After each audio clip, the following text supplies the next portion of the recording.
Okay, तो finally good news है students कि जो यूपी बोर्ड का 10th और 12th का सिलेबस वो 30% रिमूव हो चुका है और जो 70% नया सिलेबस है वो अपडेट हो चुका है और उसी पर हम लोग इस वीडियो में बात करेंगे। और इसमें हम बात करेंगे केमिस्ट्री के बारे में। बायोलॉजी और फिजिक्स तथा अन्य सब्जेक्ट्स की लिंक आपको डिस्क्रिप्शन में मैं प्रोवाइड कर लूँगा, तो वहाँ से आप देख सकते हैं। सबसे पहले हम रसायन विज्ञान में बात करेंगे कि जो आने वाला पेपर है आपका वो किस पैटर्न पे होगा, प्रश्न पत्र कैसा होगा, हूबहू जैसा मैं अभी बताने जा रहा हूँ उसी तरह प्रश्न पत्र होगा।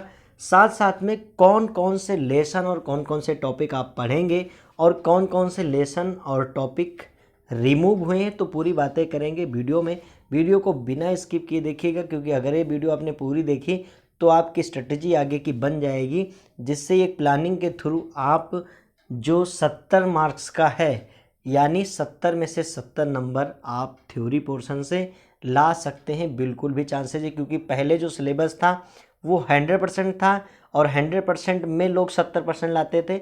अब आपको क्या करना है, 70% का 100% लाना है, 70% का 100%, अर्थात 70 में से 70 और 30 उधर मिल जाएंगे, तो 90 के एबव तो स्कोर आपका चला ही जाएगा। तो बहुत हिसाब से योजनाबद्ध तरीके से समझिए और उसी हिसाब से फॉलो करिए। बात करें कि पेपर कैसा बनेगा, तो पेपर में जो सबसे पहला क्वेश्चन आपको मिलेगा वो बहुविकल्पीय होगा, जिसमें कितने टोटल क्वेश्चन होंगे, 6 क्वेश्चन होंगे। हर क्वेश्चन 1 नंबर का होगा, जिससे आपको 6 नंबर मिल जाएंगे। बहुविकल्पीय की एक श्रृंखला हम लेकर चलेंगे हर चैप्टर की, तो बहुविकल्पीय में जो ये 6 नंबर है, 6 के 6 नंबर मैं आपको दिलवाऊंगा, तो इसके लिए आपको परेशान बिल्कुल भी नहीं होना है। जितने भी ऑब्जेक्टिव्स, इंपॉर्टेंट ऑब्जेक्टिव्स हैं या अनसॉल्व पेपर के ऑब्जेक्टिव हैं, उन सब को ला करके हम लोग तैयार करेंगे। उनकी पीडीएफ्स भी आपको मिलती रहेगी। पीडीएफ के लिए आपको बिल्कुल भी परेशान नहीं होना है। हर चीज़ जो भी इस चैनल पे बताई जाएगी उसकी पीडीएफ आपको दी जाएगी। दूसरा बात करते हैं, दूसरा क्वेश्चन होगा आपका अति लघु उत्तरीय। शॉर्ट आंसर होंगे और इनके जो मार्किंग होगी वो 2 नंबर होगी, और ये क्वेश्चन होंगे 4, जिससे कि आपको मिलेगा 8 नंबर। जो नंबर तीसरा क्वेश्चन होगा उसमें भी आपको अति लघु उत्तरीय क्वेश्चन करने होंगे, जो कि 2-2 नंबर के होंगे, और ये भी 4 क्वेश्चन होंगे और 8 नंबर यहाँ से मिलेगा। चौथा क्वेश्चन जो है वो आपका लघु उत्तरीय है, अर्थात 3-3 नंबर के आपको 4 क्वेश्चन मिलेंगे, और ये हो जाएगा आपका 12 नंबर। नेक्स्ट पाँचवा आपका लघु उत्तरीय है, जो कि 4-4 नंबर के लघु उत्तरीय हैं। ये 4 सवाल होंगे और 4 चौक 16 नंबर आपको मिलेंगे। छठा क्वेश्चन आपका क्या होगा, दीर्घ उत्तरीय होगा। 5-5 नंबर के सवाल होंगे, 2 होंगे, और ये 5 दूनी 10 नंबर मिलेंगे। और वहीं जो 7वां क्वेश्चन है वो भी आपका 5-5 नंबर के 2 सवाल आएंगे, तो 10 नंबर। ये टोटल 70 नंबर है। अब बात करते हैं कौन कौन से सिलेबस में आपको चैप्टर पढ़ने हैं, क्या क्या पढ़ना है, फुल डिटेल में जानते हैं, और फिर देखेंगे क्या क्या डिलीट हुआ है। तो सबसे पहले अगर बात करते हैं कौन कौन से चैप्टर आपको पढ़ने हैं, तो चैप्टर आपका जो फर्स्ट चैप्टर है, ठोस अवस्था, विलयन, वैद्युत रसायन, रासायनिक बलगतिकी, पृष्ठ रसायन, पी ब्लॉक, डी और एफ ब्लॉक, उपसंयोजन यौगिक, हेलो एल्केन और haloarene, alcohol, phenol ether, aldehyde, ketone, carboxylic अम्ल, नाइट्रोजन युक्त कार्बनिक यौगिक और जैव अणु। इन सब के मार्क्स आपके सामने लिखे हुए हैं, अर्थात ठोस अवस्था से 5 नंबर का ही सवाल आएगा, ना तो 4 नंबर का आएगा और ना ही 6 नंबर का आएगा। ये फिक्स होता है, तो इसको लेकर के आपको कन्फ्यूजन नहीं करना है। इन रेयर केस कभी 1-2 नंबर इधर से उधर हो सकता है, मे बी, परंतु ये फिक्स होता है जब भी पेपर बनाया जाता है। देखिए, जब भी आपको किसी भी एग्ज़ाम को क्रैक करना है, तो पेपर और पेपर बनाने वाले के दिमाग को अगर आप क्रैक कर लेंगे, अर्थात समझ गए, तो पेपर आपसे बहुत अच्छा हो जाएगा। तो इसमें क्या होगा, हर एक के नंबर लिखे हुए हैं। सबसे ज़्यादा नंबर आप देख रहे हैं विलेन चैप्टर से आपको मिलता है, वो है 7 नंबर का, और साथ साथ में पी ब्लॉक बहुत लेंदी चैप्टर है और इससे भी 7 नंबर आते हैं, और वहीं पर जैव अणु से 6 नंबर आते हैं, और बाकी 4-4, 5-5 नंबर के लेसन है। तो ये ज़रूर आपको लिखा होना चाहिए। जब भी केमिस्ट्री का नोट्स बनाइए, ये आप एक पेज में जो फर्स्ट पेज है उस पर आप लिख लीजिए। इससे आपके दिमाग में एक टारगेट सेट हो जाएगा। जब आपके दिमाग में टारगेट सेट होगा, तो उस टारगेट को आप रेगुलर अचीव करते रहेंगे, और धीरे धीरे ये पूरा टारगेट आपका अचीव हो जाएगा। क्योंकि अगर भेड़ बकरियों की तरह आप पढ़ेंगे, जैसे बहुत सारे यूपी बोर्ड के बच्चे पढ़ते रहते हैं कि उनको कुछ पता ही नहीं क्या पढ़ रहे हैं, जो टीचर पढ़ा रहा है उसको पढ़ रहे हैं, क्या पढ़ा रहा है, कैसे नहीं पढ़ा रहा है, कैसे पढ़ाना चाहिए, ये अब आप समझदार हो चुके हैं। ये आपको चीज़ें समझनी चाहिए कि आपका मेन टारगेट है ठोस अवस्था 5 नंबर आपको दिलाने के लिए है, तो उसके टॉपिक्स आपको पता होने चाहिए कि मुझे कौन कौन से पढ़ने हैं, क्या क्या पढ़ना है, कितना कितना पढ़ना है। क्योंकि अगर ऐसे में तो ये समुद्र है, यूपी बोर्ड समुद्र है, उसमें आप भी गोते लगाते रहेंगे, वो कभी भी था आपको मिलेगी नहीं। तो आपको सिर्फ उतना पढ़ना है जो आपको सिलेबस में है, बस उसको आपको 100% तैयार करके जाना है। मतलब 70% का आप 100% तैयार करके जाएंगे, 70 में से 70 नंबर आपके फाइनल हैं। तो इसमें आपको परेशान नहीं होना है। आगे बात करते हैं क्या क्या आपको पढ़ना है।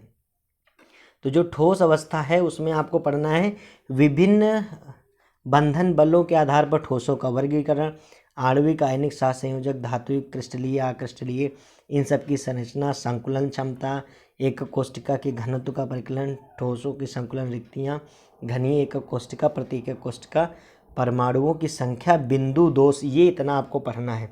तो अब आप सोच रहे होंगे कि फिर डिलीट क्या हुआ, अभी बताएंगे। ठोस अवस्था में काफ़ी कुछ डिलीट हुआ है, ये भी आप जान लीजिए कि ठोस अवस्था भी, ये पूरा टोटल चैप्टर नहीं, चूँकि आप पहला चैप्टर पढ़ चुके होंगे तो उसमें आप देख रहे होंगे कि बहुत सारी चीज़ें डिलीट हुई हैं।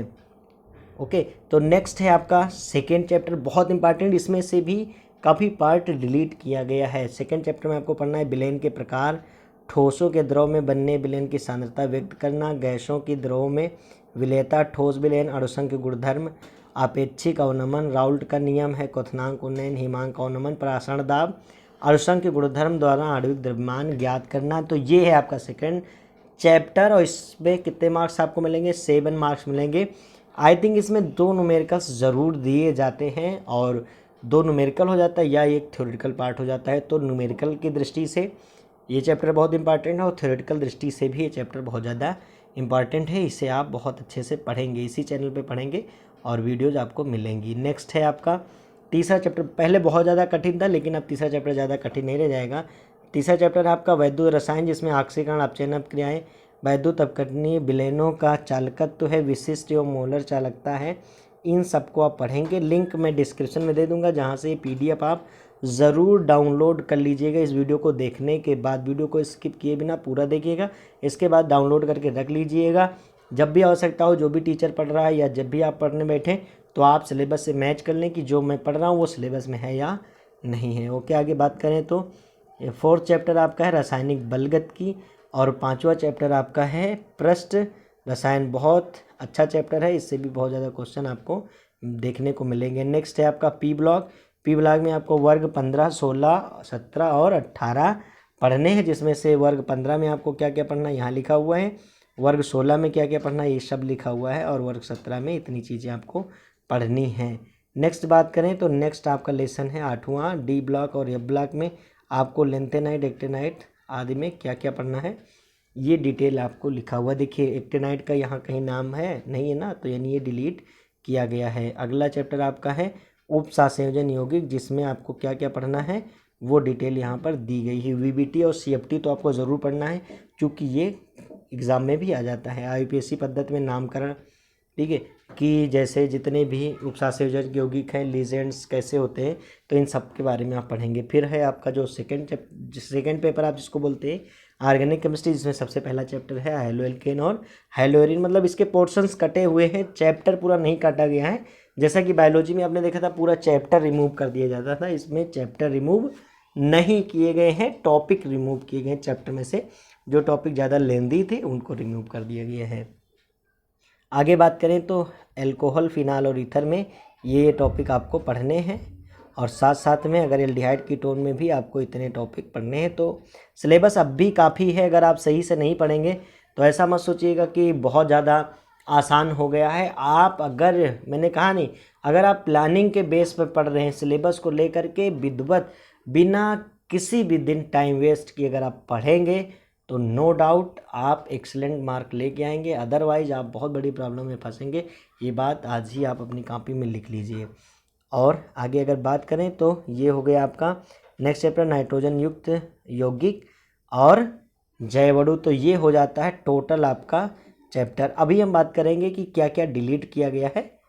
ओके, तो देखते हैं क्या क्या हमारा डिलीट किया गया है। तो जो थ्योरेटिकल पार्ट में चैप्टर आपका काफ़ी कुछ डिलीट किया गया है, यहाँ से देखते हैं। तो ये जो चैप्टर फर्स्ट है उसमें क्या क्या डिलीट किया गया है, विद्युत एवं चुंबकीय गुण डिलीट कर दिया गया है, जो आपको सुचालक कुचालक ये सब पढ़ाया गया था।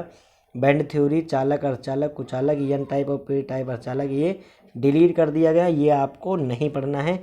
विलयन में असामान्य आणविक गुणधर्म, वान ठाप गुणांक डिलीट किया गया है। वैद्युत रसायन में वैद्युत अपघटन के नियम, शुष्क सेल, वैद्युत अपघटनी सेल, गैनुअली सेल, सीसा संचायक सेल, ये डिलीट कर दिया गया है। संचारण डिलीट कर दिया गया है। और इकाई 4th जो है आपकी रासायनिक बलगतिकी, उसमें संघट्ट सिद्धांत की अवधारणा डिलीट कर दी गई है। और सक्रिय ऊर्जा, अर्हीनीय समीकरण, ये डिलीट कर दिया गया है। अगर बात करें चैप्टर नंबर 5 की यानी इकाई 5 पृष्ठ रसायन की, तो उससे डिलीट हो चुका है आपका उत्प्रेरक, सामांगी एवं विषमांगी मिश्रण, साथ साथ में इंजाइम, उत्प्रेरण और पायसों के प्रकार, ये सब मेन टॉपिक जो है वो डिलीट कर चुके हैं। और अगर इकाई 6 की बात करें, तत्वों के निष्कर्षण के सिद्धांत जो प्रक्रम था वो पूरा का पूरा डिलीट कर दिया गया, अर्थात जो चैप्टर नंबर 6 था वो डिलीट हो चुका है। साथ साथ में आगे भी कुछ चैप्टर्स डिलीट हुए हैं जिन पर बातें करेंगे। और साथ साथ में यहाँ देखते हैं तो जो इकाई नंबर 7 है उसमें भी बहुत सारे टॉपिक डिलीट किए गए हैं।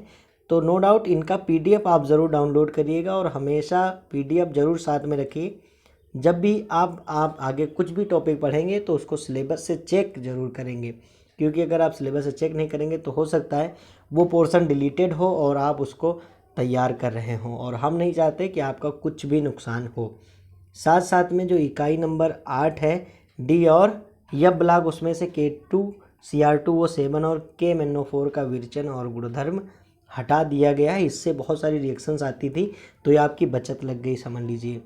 लेंथेनाइट की रासायनिक अपक्रिया हटा दी गई है। एक्टिनाइट पूरा का पूरा डिलीट कर दिया गया है। अगर बात करें अगले लेसन यानी 9वें लेसन की, तो उपसंयोजन यौगिक में भी बहुत सारे इंपॉर्टेंट जो पॉइंट्स थे, कठिन थे हालांकि, उनको भी डिलीट कर दिया गया है। अगला जो चैप्टर नंबर आपका 10 है, हाइलो एल्केन और हाइलो एरीन में भी काफ़ी चीज़ें डिलीट की गई हैं, तो ये सब आपको नहीं पढ़ना है। फ्रियान डिलीट कर दिया गया है और टेट्राक्लोरोमेथेन डिलीट कर दिया गया है, DDT डिलीट कर दिया गया। तो काफ़ी इंपॉर्टेंट और जो मतलब बहुत कठिन थे, एक नॉर्मल स्टूडेंट इसको तैयार नहीं कर पाता था, उसको डिलीट कर दिया गया है। सिलेबस को थोड़ा हल्का ज़रूर किया गया है।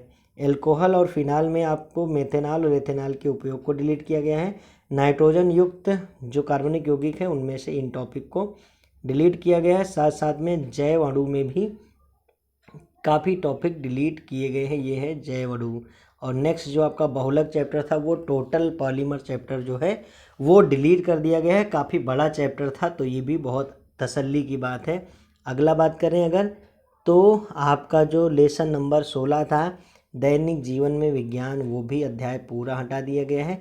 बहुलक हटा दिया गया, यानी 3 चैप्टर जो हैं वो टोटल हटा दिए गए। धातुकर्म वाला चैप्टर, बहुलक चैप्टर और दैनिक जीवन में रसायन विज्ञान। बाकी सभी चैप्टर्स में से अत्यधिक रूप से जो है वो टॉपिक डिलीट किए गए हैं। तो ठीक है, आगे भी जब भी चैप्टर में हम लोग पढ़ते रहेंगे तो टॉपिक पढ़ने से पहले सिलेबस पर थोड़ा बहुत जिक्र करते रहेंगे, कितने नंबर का क्या है, इन सब पर हम लोग पढ़ते रहेंगे। बस अब आप एक दृढ़ निश्चय के साथ पढ़ाई में मन लगा दीजिए। कौन क्या कर रहा है, कौन कहाँ जा रहा है, देश में क्या हो रहा है, दुनिया में क्या हो रहा है, उन सब अफरा तफरी से आप अपने आप को थोड़ा अलग करिए और अब आपको जो टारगेट मिल गया है उसको अचीव करिए। जिस दिन आपने ये 100% सिलेबस पढ़ लिया, 70% का 100%, उस दिन समझ लीजिए केमिस्ट्री में आपके नंबर सबसे अच्छे आने वाले हैं।